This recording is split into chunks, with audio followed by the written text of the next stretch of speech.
സിന്ദൂറിന് തിരിച്ചടിയായി ഇന്ത്യയെ ആക്രമിക്കാൻ പാക് സൈന്യത്തിന് സർക്കാരിന്റെ അനുമതി.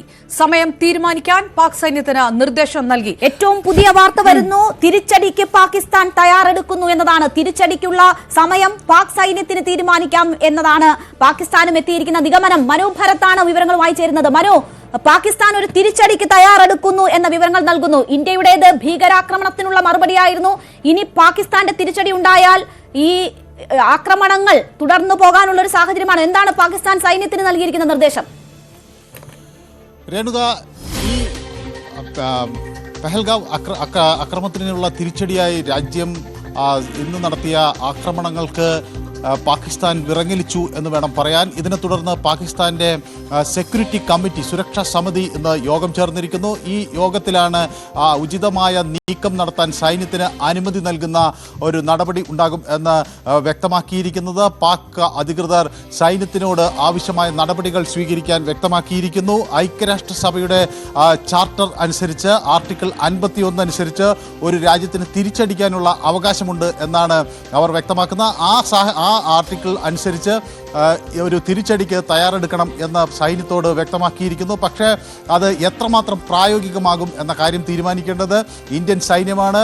ഇന്ത്യ അതിർത്തിയിൽ ശക്തമായ വ്യോമ പ്രതിരോധം തന്നെ ഏർപ്പെടുത്തിയിരിക്കുന്നുവെന്ന വിവരങ്ങൾ പുറത്തുവരുന്നു. ആർട്ടിലറി ഫയറിംഗ് പാകിസ്ഥാന്റെ ഭാഗത്തുനിന്ന് ഉണ്ടായ ഘട്ടത്തിൽ അവിടെ കരസേന ശക്തമായ തിരിച്ചടികൾ നൽകുകയാണ്. അപ്പോൾ പാകിസ്ഥാൻ ഈ ഘട്ടത്തിൽ വലിയ പ്രതിരോധത്തിലായി മാറിയിരിക്കുകയാണ്. കാരണം പാകിസ്ഥാനിലെ 4 പ്രവിശ്യകളിൽ 3 അവിടെ കലാപം രൂക്ഷമാണ്. പാകിസ്ഥാൻ സർക്കാരിനെതിരെ, അവിടുത്തെ സൈന്യത്തിനെതിരെയൊക്കെയുള്ള രൂക്ഷമായ കലാപം പൊട്ടിപ്പുറപ്പെടുകയാണ്. ആകെ ഈ പഞ്ചാബ് പ്രവിശ്യയിൽ മാത്രമാണ് അവിടുത്തെ സർക്കാരിന് അനുകൂലമായ ഒരു നീക്കം ഉള്ളത്.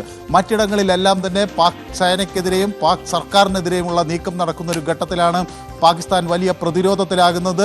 ഇന്ത്യയുടെ ആക്രമണം പാകിസ്ഥാന് വലിയ നാണക്കേടാക്കിയിരിക്കുന്നു എന്ന് വ്യക്തമാകുന്നു. ഏതായാലും ഈ സാഹചര്യം എങ്ങനെ അതിജീവിക്കണമെന്ന ആലോചനകൾ പാകിസ്ഥാനിൽ തിരക്കിട്ട് നടക്കുന്നു. ആദ്യഘട്ടത്തിൽ ഇന്ത്യ ഇനി ആക്രമണം ഉണ്ടായില്ലെങ്കിൽ തുടർന്ന ആക്രമണങ്ങൾ പാകിസ്ഥാൻ നടത്തേണ്ട എന്നായിരുന്നു ആദ്യ ചർച്ചകൾ.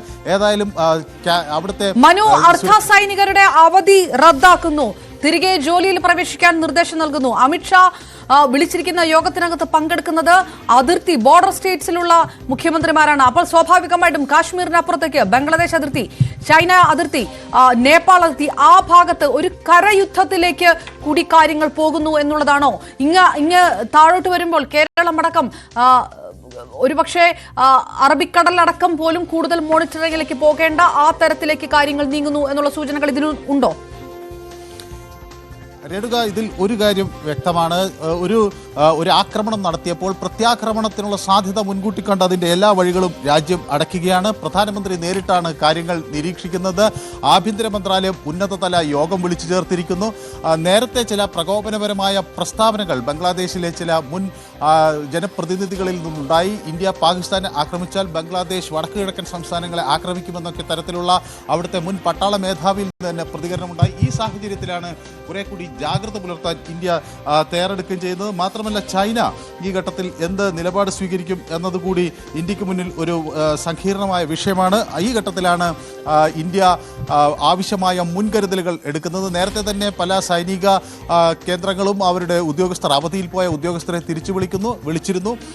കൂടുതൽ അവധികൾ ഒഴിവാക്കണം എന്ന നിർദ്ദേശം നൽകിയിരുന്നു.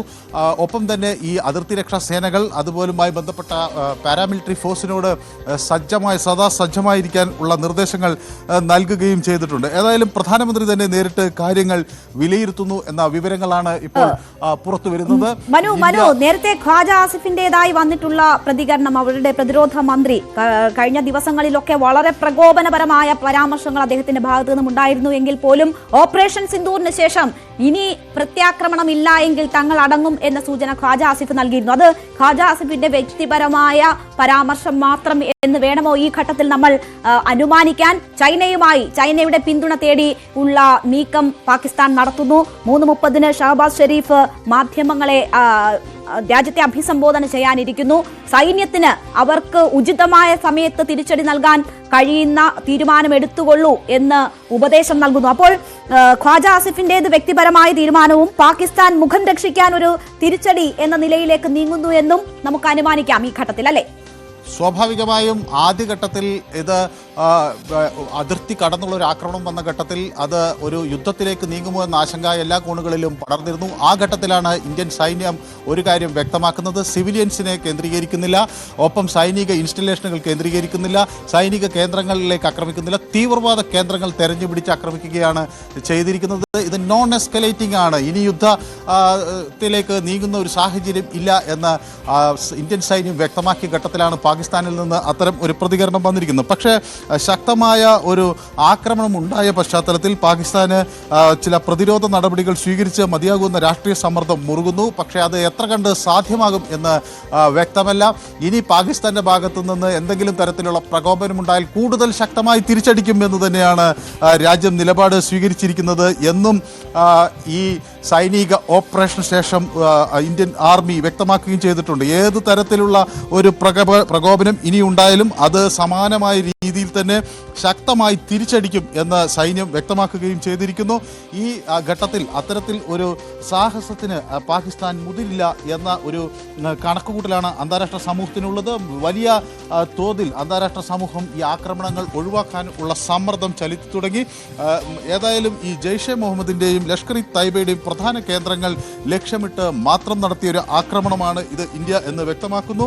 ലോക രാജ്യങ്ങളെ ഇത് സംബന്ധിച്ചുള്ള വിശദാംശങ്ങൾ ധരിപ്പിക്കുന്നു. ഇന്ത്യയിൽ നടന്ന പല തീവ്രവാദി ആക്രമണങ്ങൾക്ക് എങ്ങനെയാണ് ഈ കേന്ദ്രങ്ങളിൽ നിന്ന് പിന്തുണ ലഭിച്ചത് എന്നതിനെ സംബന്ധിച്ച വിശദാംശങ്ങൾ ഇന്ത്യ പങ്കുവയ്ക്കുന്നു. ഇപ്പോൾ ജയശങ്കർ, ഇന്ത്യയുടെ വിദേശകാര്യമന്ത്രി ജയശങ്കർ ഫ്രാൻസും മറ്റ് രാജ്യങ്ങളുമായി ഈ സാഹചര്യം കൂടുതൽ വ്യക്തമാക്കും. കൂടുതൽ സംഘർഷത്തിലേക്ക് നീങ്ങാതിരിക്കാനുള്ള നീക്കങ്ങൾ വേണം എന്ന അന്താരാഷ്ട്ര സമൂഹത്തിൻ്റെ ആവശ്യം ഇന്ത്യ മാനിക്കുന്ന നിലപാട് കാണുന്നു.